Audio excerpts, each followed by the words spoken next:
perhatiannya, Bapak Ibu peserta sekalian, acara akan kita mulai. Assalamualaikum warahmatullahi wabarakatuh. Om Swastiastu. Salam sejahtera bagi kita semua. Rahayu. Selamat pagi, selamat datang dalam acara sosialisasi dan penyuluhan kegiatan redistribusi tanah tahun anggaran 2024 Rabu 8 Mei 2024 di Desa Bungo Barat, Kecamatan Pasar Muara Bungo, Kabupaten Bungo, Provinsi Jambi. Yang saya hormati Bapak Kepala Kantor Pertanahan Kabupaten Bungo, Bapak Rashid Purnahadi. Yang saya hormati Bapak Kepala Desa Bungo Barat, Bapak Syahrul Hermawan, serta tim koordinator pelaksanaan redistribusi tanah di Desa Bungo Barat, Bapak Sultan Maulana dan Ibu Naila Syahid Al-Sadda, serta Bapak Ibu peserta sekalian. Tidak lupa kita panjatkan puji syukur kepada Tuhan Yang Maha Esa karena berkat rahmatnya kita dapat berkumpul di acara kali ini. Pada acara kali ini saya Latif Pasar selaku Master of Ceremony yang akan memandu jalannya acara sosialisasi ini. Susunan acara pada hari ini adalah yang pertama ada pembukaan, kedua sambutan dari Bapak Kepala Desa, yang ketiga sambutan dari Bapak Kepala Kantor Pertanahan, yang keempat penjelasan materi penyuluhan redistribusi tanah, yang kelima tanya jawab, dan yang keenam penutup. Langsung saja kita lanjutkan kepada pembukaan dari Kepala Desa, Bapak Syahrul Hermawan, dipersilakan. Assalamualaikum warahmatullahi wabarakatuh. Yang terhormat Bapak Kakan, Bapak Rashid Purnahadi beserta jajarannya, dan yang terhormat Bapak Ibu yang hadir pada acara kita siang hari ini. Puji syukur kepada kehadirat Allah Subhanahu wa Ta'ala karena atas berkah rahmatnya yang kita bisa berkumpul di siang hari ini dalam keadaan sehat walafiat. Tak lupa juga sholawat beriring salam kita aturkan ke junjungan kita Nabi besar Muhammad SAW.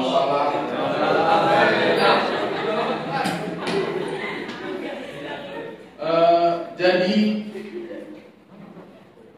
saya selaku kepala desa Bungo Besar ini, Bungo Barat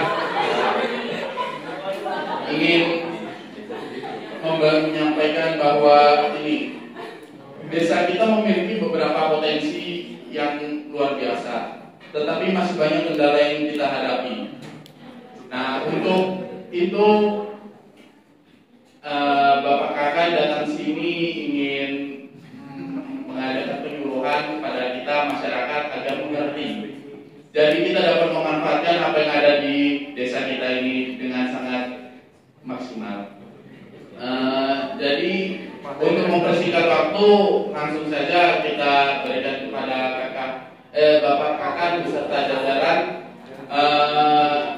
untuk menyampaikan apa yang ingin disampaikan agar kita mendapatkan ilmu dalam kegiatan sehari-hari kita untuk mengembangkan desa kita ini. Kepada Bapak, saya kembali ke reaksi. Terima kasih sambutan yang luar biasa dari Bapak Syahrul Hermawan. Selanjutnya sambutan dari Bapak Kakan, Bapak Rashid Purnahadi, dipersilakan. Ini saya berdiri saja ya.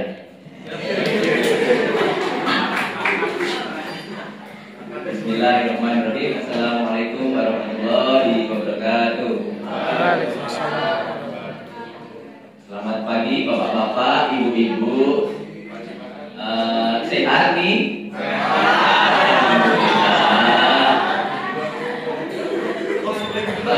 Sudah pada panen belum ini ya? Sawitnya ada yang jalan kan naik turun ya harganya ya? Oh iya. Sudah pada disertifikatin belum tanahnya? Udah lah Pak. Lo udah. Oh. Tanahnya banyak ya bapaknya. Nanti selanjutnya bisa kita sertifikatkan melalui program redistribusi tanah. Sebenarnya apa sih redistribusi tanah? Redistribusi tanah itu adalah bahasa kasarnya itu pembagian tanah kembali dari negara ke masyarakat. Jadi terkait redistribusi tanah ini legalitas aset. Nah, jadi mungkin nanti selanjutnya akan disampaikan oleh koordinator dari tim kami yang bertugas di distribusi tanah ini. Dan mungkin bapak-bapak, ibu-ibu bisa dimakan juga snacknya yang ada di depan. Sembari mendengarkan dari tim kami nanti menyampaikan beberapa poin-poin penting yang menjadi dasar redistribusi tanah itu dilaksanakan gitu. Kiranya cukup. Sekian. Wassalamualaikum warahmatullahi wabarakatuh. Itulah tadi sambutan hangat dari Bapak Kakang kita yang terhormat. Selanjutnya kita beranjak kepada acara inti, yaitu sosialisasi dan penyerahan kegiatan redistribusi tanah Merah 2024 kepada tim koordinator. Dipersilakan. Ya, selanjutnya ada manfaat dari redistribusi tanah. Redistribusi tanah memiliki beberapa manfaat yang signifikan, terutama dalam konteks sosial, ekonomi, dan lingkungan. Berikut ada beberapa manfaat utamanya. Yang pertama itu ada keadilan sosial, kedua peningkatan produksi pertanian, tiga keamanan pangan, empat penguatan komunitas lokal, lima perlindungan lingkungan, enam bidang akses pendidikan dan kesehatan, dan yang terakhir adalah penguatan kemandirian ekonomi.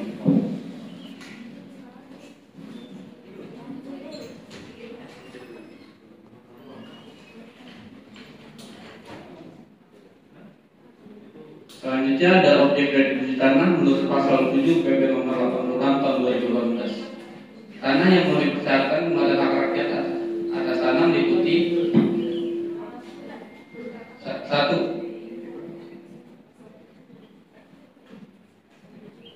tanah yang dibahkan oleh perusahaan dalam bentuk tanggung jawab sosial dan atau lingkungan. Yang kedua, tanah hasil konsolidasi yang subjeknya memenuhi kriteria reformatoria. Yang tiga, sisa tanah sumbangan tanah untuk pembangunan dan tanah bagi biaya pelaksanaan konsolidasi tanah yang telah disepakati untuk diberikan kepada pemerintah sebagai tora. Yang keempat, tanah negara yang sudah dikuasai masyarakat.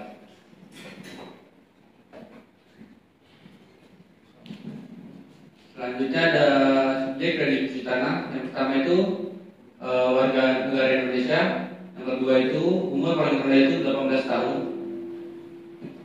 Yang ketiga itu untuk tanah pertanian subjek berhak tinggal atau bersedia tinggal di desa objek redistribusi tanah atau desa lain dalam satu kecamatan atau kecamatan yang berdekatan.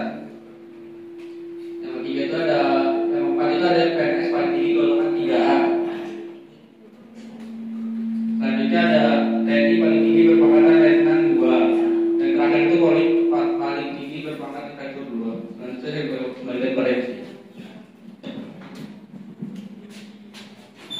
Itulah tadi penyampaian materi sosialisasi kita hari ini. Selanjutnya akan dilanjutkan tahapan redistribusi tanah oleh Ibu Naila Sahira Saita. Dipersilakan.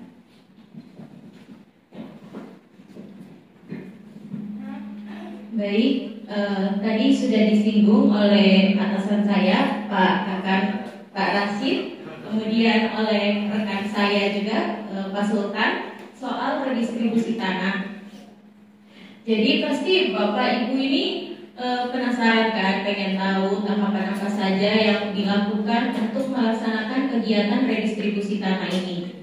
Jadi akan saya jelaskan tahapan redistribusi tanah. Yang pertama, perlunya persiapan dan perencanaan redistribusi tanah. Dalam persiapan dan perencanaan ini terdapat rapat koordinasi, kemudian target dan anggaran kegiatan redistribusi tanah, penyusunan jadwal kegiatan, penyiapan peta kerja, penetapan lokasi, dan penetapan organisasi pelaksana dan GTRA kabupaten atau kota. Selanjutnya yaitu pelaksanaan redistribusi tanah berdasarkan Perpres 62 tahun 2023.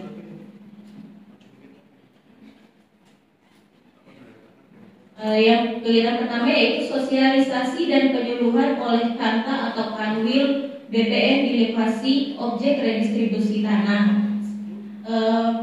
Jadi tahapan yang pertama ini yang sedang kita lakukan pada pagi hari ini, yaitu tahapan sosialisasi dan penyuluhan oleh Kanta BPN kami sendiri yang melaksanakannya. Kemudian ada inventarisasi dan identifikasi objek dan subjek redistribusi tanah. Selanjutnya akan dilaksanakan pengukuran dan pemetaan bidang tanah. Kemudian penetapan objek redistribusi tanah berdasarkan berita acara sidang GTRA. Kemudian penetapan subjek redistribusi TORA. Pemberian hak atas tanah atau penerbitan surat keputusan redistribusi tanah, dan yang terakhir yaitu penerbitan sertifikat dan pembukuan hak atas tanah. Sekian untuk tahapan-tahapannya. Saya kembalikan kepada MC. Selanjutnya pemaparan biaya acara redistribusi tanah ini, Bapak Kakan dipersilakan.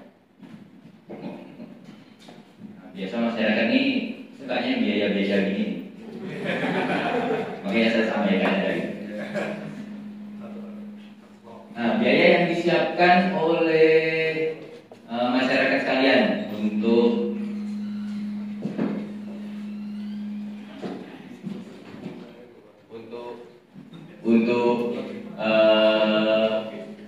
pelaksanaan redistribusi tanah ini, yaitu ada biaya persiapan. Seperti saya contohkan, biaya persiapan itu mungkin terkait pemasangan patok. Jadi tanah Bapak Ibu kira-kira sudah ada patoknya belum sampai sekarang? Nah, belum kan? Nah, diam ini belum berarti. Nah, berarti besok sebelum dilaksanakan pengukuran wajib dipasang patok batas dulu dengan kesepakatan sebelah-belah, tetangga sebelah-sebelah. Terus biaya persiapan yang mana? Mungkin nanti bisa dari berkas-berkas yang disiapkan seperti fotokopi KK, KTP, terus surat tanah dan yang lain sebagainya. Nanti akan dijelaskan juga. Terus yang selanjutnya yaitu ada biaya BPHTB tadi. Bagusnya ini biaya BPHTB untuk program redis ada pengurangan. Jadi dalam peraturan Bupati nomor 5 tahun 2024 untuk program redis, biaya BPHTB-nya dikurangin. Senang nggak? Alhamdulillah. Selanjutnya kami sedikit akan memaparkan biaya terkait di Jambi, yaitu kita masuk kategori 4. Bila kategori 4 itu anggarannya seperti itu. SK redis sekitar 195.000, terus PBT sekitar 118.200. Bisa dibaca aja ya. Itu untuk acuan bahwa kita anggarannya mendapatkan seperti itu. Terus ini ada kami buat juga standar biaya keluaran, tapi masih anggaran.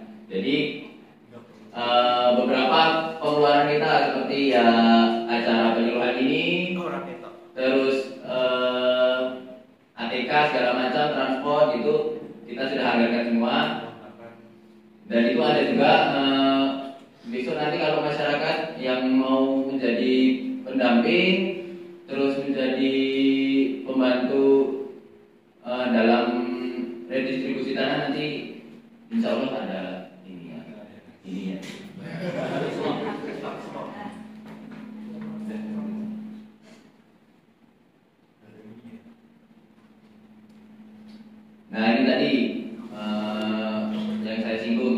berkas yang disiapkan oleh calon penerima, yaitu ada KTP elektronik, kartu keluarga, SPP TPBB, form identifikasi dan inventarisasi, SPPF, surat pernyataan pemasangan fisik, surat pernyataan dan surat tanah lainnya.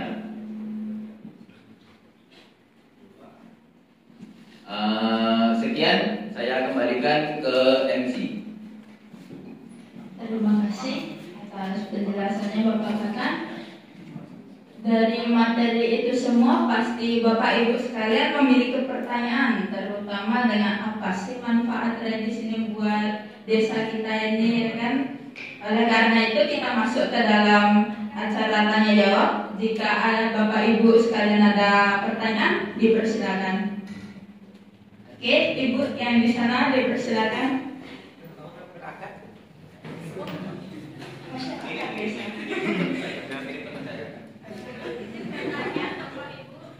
Setelah penyuluhan ini kan ada tahapan inventarisasi dan pengukuran. Lalu saya ingin bertanya kapan ya waktunya diselenggarakan itu, sehingga kami sebagai masyarakat dapat mempersiapkan.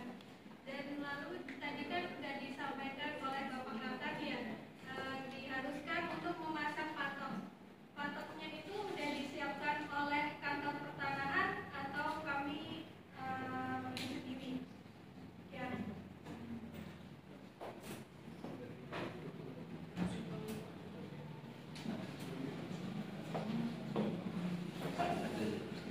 Oke, apa ada pertanyaan lagi dari Bapak Ibu sekalian?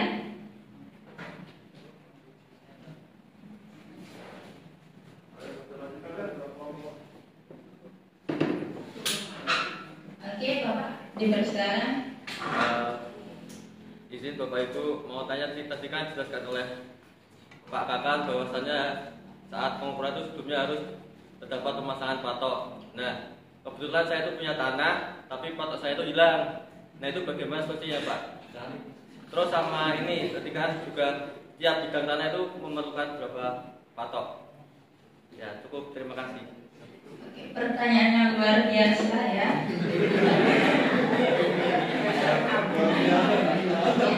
Mungkin dari pertanyaan tersebut Bapak Kakak bisa dipersilakan menjawab. Terima kasih atas waktunya. Pertanyaan pertama tadi terkait kapan inventarisasi dan identifikasi dilaksanakan ya Mbak? Ya harusnya setelah ini Mbak.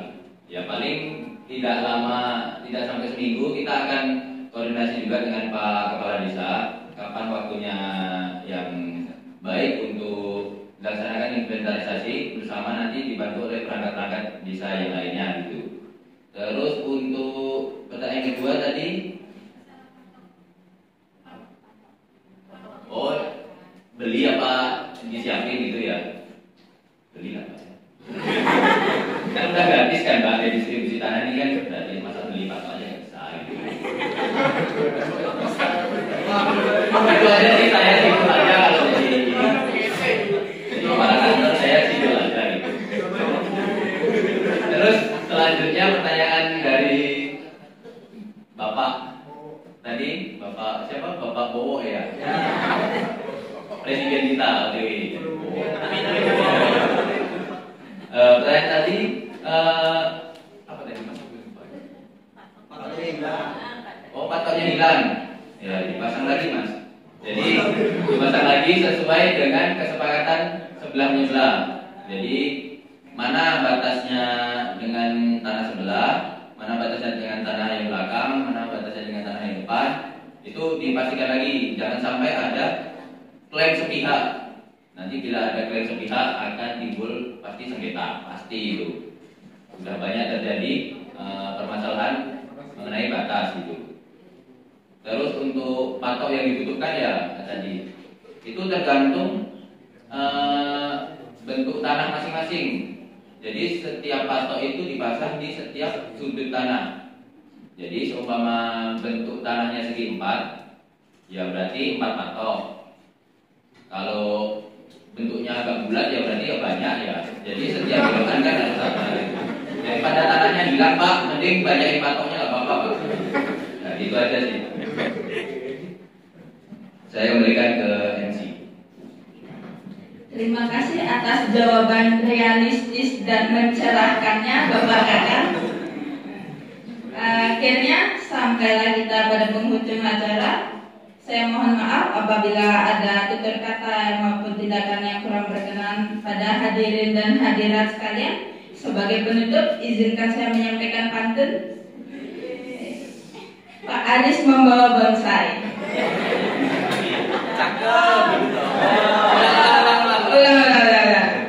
Pak Aris membawa bonsai, lalu duduk makan stroberi.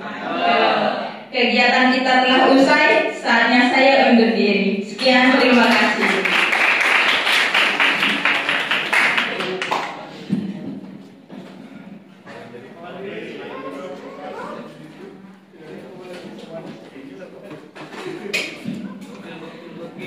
Baik, terima kasih.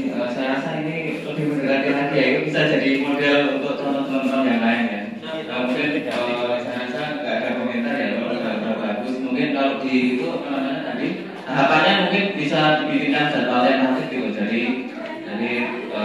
masyarakat sudah bisa langsung tahu itu kapan pelaksanaannya tanggal berapa gitu seperti itu. Baik, Oke, sama ya, tidak ada komentar, tapi sudah bagus. Mudah-mudahan sesi 3, 4 semakin bagus. Ayo sekarang silakan sesi 3 siapa?